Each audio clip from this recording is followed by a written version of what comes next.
What kind of person demands control over a community's front gate, knowing it could tear neighbors apart? HOA Karen stood at the entrance of Willow Creek, her silhouette broad and unyielding against the polished steel gate, her voice slicing through the humid air like a blade. The security guard, a lanky man named Tom, gripped his clipboard, his knuckles white, as HOA's words pelted him. "This is my property. My rules," she declared, her chins quivering with conviction. "I don't care what the board says. That gate stays locked until I say otherwise." The two residents behind Tom, Sarah and Miguel, exchanged glances, their faces a mix of disbelief and simmering rage. Willow Creek was their home, a quiet enclave of manicured lawns and friendly waves. But HOA's crusade for control had turned it into a battleground. She wasn't just a neighbor. She was a storm, barreling through their peace with a vendetta no one fully understood. 3 months ago, HOA had moved into the largest house on the cul-de-sac, a sprawling modern fortress that seemed to loom over the rest of the neighborhood. From day one, she'd made her presence known, complaining about untrimmed hedges, barking dogs, and even the color of mailboxes. But the gate, that was her obsession. It was a new addition, installed to keep out uninvited visitors after a string of petty thefts. The HOA board, on which HOA had muscled her way, had agreed to shared access codes for all residents. HOA, however, saw it differently. "If I'm paying the most dues," she'd argued at the last meeting, "I decide who comes in." Her words had sparked murmurs, then shouts, and now this standoff at the gate, where the air crackled with tension. Sarah, a single mother who'd lived in Willow Creek for a decade, stepped forward, her voice steady despite the tremor in her hands. "HOA, this isn't your personal kingdom. We all live here. We all have rights." HOA's eyes narrowed, her lips curling into a smirk. "Rights? You want to talk rights? I'm protecting this place. You should be thanking me." Miguel, a quiet landscaper who rarely spoke up, clenched his jaw. "Protecting us? You're locking us out of our own homes." The gate stood silent, a cold witness to the escalating war. HOA's campaign for control wasn't born in a vacuum.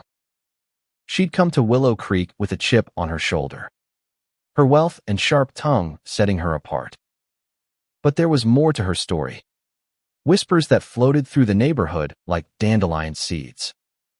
She'd been a corporate lawyer once, ruthless in the courtroom, until a public scandal, something about falsified documents, had stripped her of her license.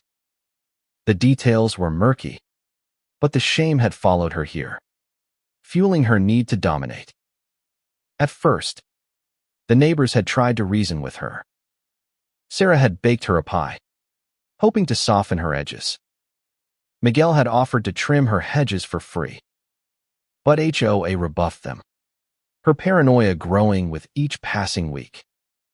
She saw threats where there were none, enemies in every smile. The gate became her fortress, her way of proving she was untouchable. Yet, as she stood there, barking orders at Tom, something shifted.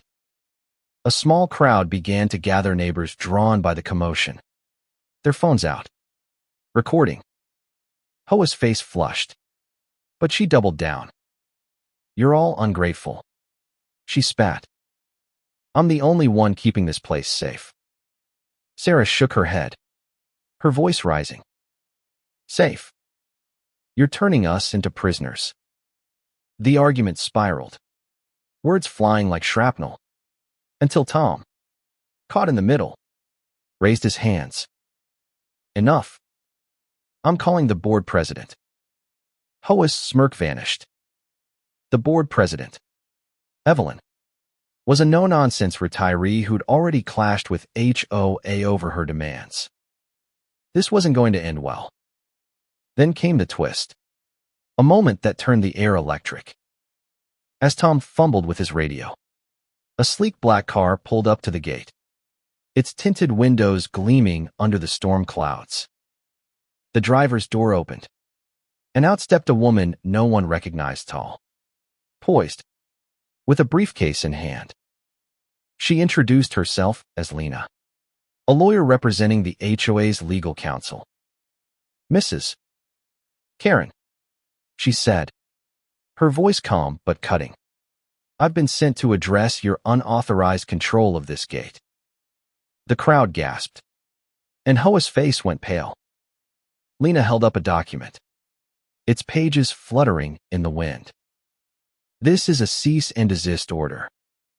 You violated the HOA charter by restricting access without board approval." HOA's mouth opened, then closed, her usual bravado faltering. Sarah and Miguel exchanged stunned looks. No one had expected this, not today. Not like this. Lena continued, her words precise. "You have 24 hours to relinquish control, or you'll face legal action." The neighbors murmured, their phones still recording, capturing HOA's empire crumbling in real time. For a moment, HOA stood frozen, her eyes darting between Lena, the gate, and the growing crowd. Then, with a huff, she turned and stormed back to her house, the gate clanging shut behind her.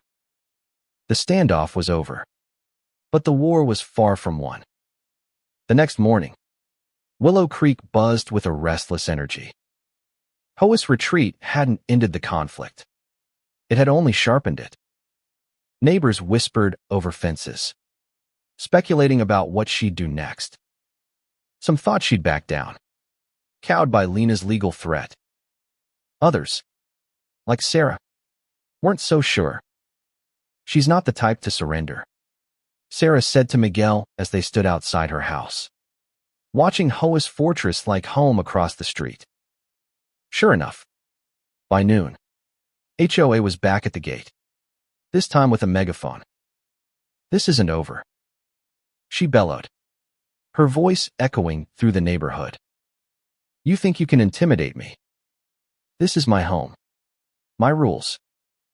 She'd changed the access code again, locking out half the residents, including a delivery driver who stood bewildered with a stack of packages. The board president, Evelyn, arrived, her silver hair glinting in the sun as she faced HOA.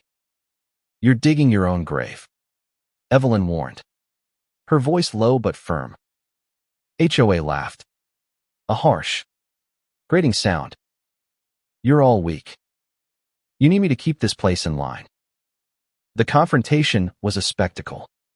Neighbors gathering again, their frustration boiling over. Miguel stepped forward, his usual quiet demeanor replaced by a fire no one had seen before. "You don't get to decide what we need. HOA. This is our home, too." The crowd cheered, a wave of solidarity washing over them. HOA's eyes widened, sensing the shift. For the first time, she looked outnumbered, not just by bodies, but by will. The clash reached its peak that evening at an emergency HOA meeting, held in the community center. The room was packed, every chair taken, the air thick with anticipation. HOA sat at the front, her arms crossed, her face a mask of defiance. Evelyn, presiding over the meeting, laid out the facts. HOA's actions had violated multiple bylaws, cost the HOA thousands in legal fees, and fractured the community. Lena, the lawyer, was there too, presenting evidence emails, security logs, even a petition signed by 80% of the residents demanding HOA's removal from the board. HOA's response was a tirade, her voice rising as she accused the neighbors of jealousy, incompetence, and betrayal. "I'm the only one who cares about this place," she shouted, slamming her fist on the table. But her words fell flat. The room was done with her. Sarah stood, her voice trembling but clear. You don't care about us. You care about control. And we're taking it back. The vote was swift. HOA was removed from the board. Effective immediately. She sat, stunned, as the room erupted in applause. Her empire, built on fear and bluster, had collapsed in a single night. In the weeks that followed, Willow Creek began to heal.